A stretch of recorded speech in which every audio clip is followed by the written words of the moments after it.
நீங்களும் இந்த மாதிரி ஐஸ்கிரீம் செஞ்சு உங்கள் குழந்தைங்களுக்கு கொடுத்து ஆசை தருமா? அப்போ நம்ம வீடியோவை ஸ்கிப் பண்ணாமல் பாருங்கள். நம்ம இப்போ ஐஸ்கிரீம் செய்ய வந்து கோதுமை மாவு இந்த ஸ்பூனால் ஒரு 4 ஸ்பூன் வந்து கோதுமை மாவு எடுத்திருக்கேன். இப்போ இந்த கோதுமை மாவு வந்து நல்லா பால் விட்டு 1 டம்ளர் பால் எடுத்திருக்கேன். இந்த பாலை விட்டு நல்லா கரைச்சி எடுத்துக்கலாம்.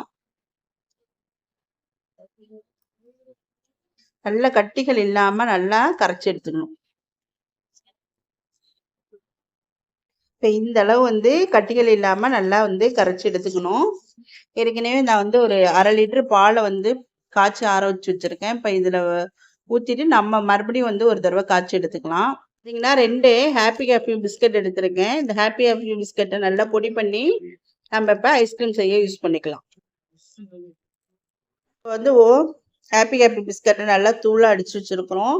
இப்போ ஆல்ரெடி வந்து நம்ம கோதுமை மாவு கலக்கி பாலில் வச்சுருக்குறோம். இந்த பிஸ்கட்டோட பவுடரை நம்ம இதில் வந்து சேர்த்துக்கலாம். எல்லாத்தையும் சேர்த்துட்டு சுத்தமாக நல்லா கலக்கி காமிக்கிறேன்.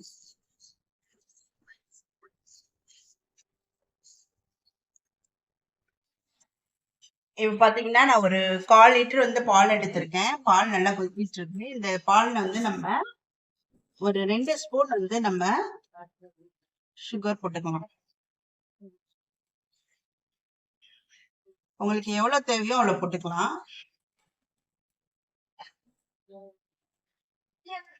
பால் நல்லா கொதிஞ்சு வரட்டும்.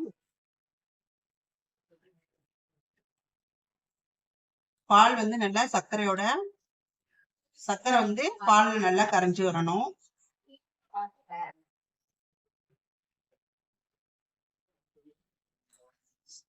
சிம்ல வச்சுக்கோங்க.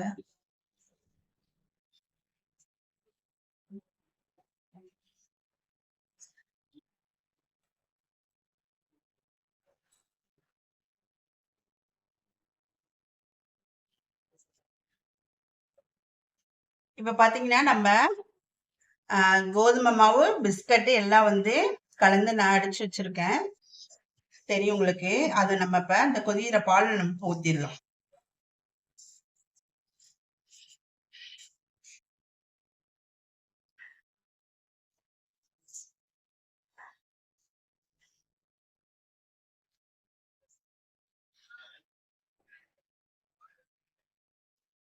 நல்லா கை விடாம கிளறிக்கலாம்.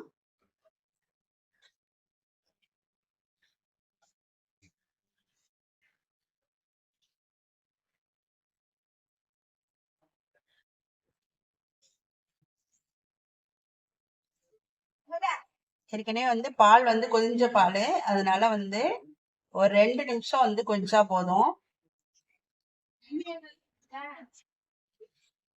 நல்ல திக்னஸ்க்கு வந்துடும். பார்த்தீங்களா தெரியும். இது அப்படியே ஆற விட்டுருவோம்.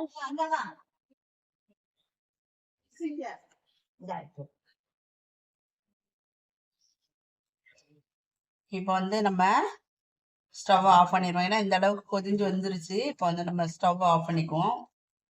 ஆஃப் பண்ணிட்டு அப்படியே ஆற விட்டுருவோம்.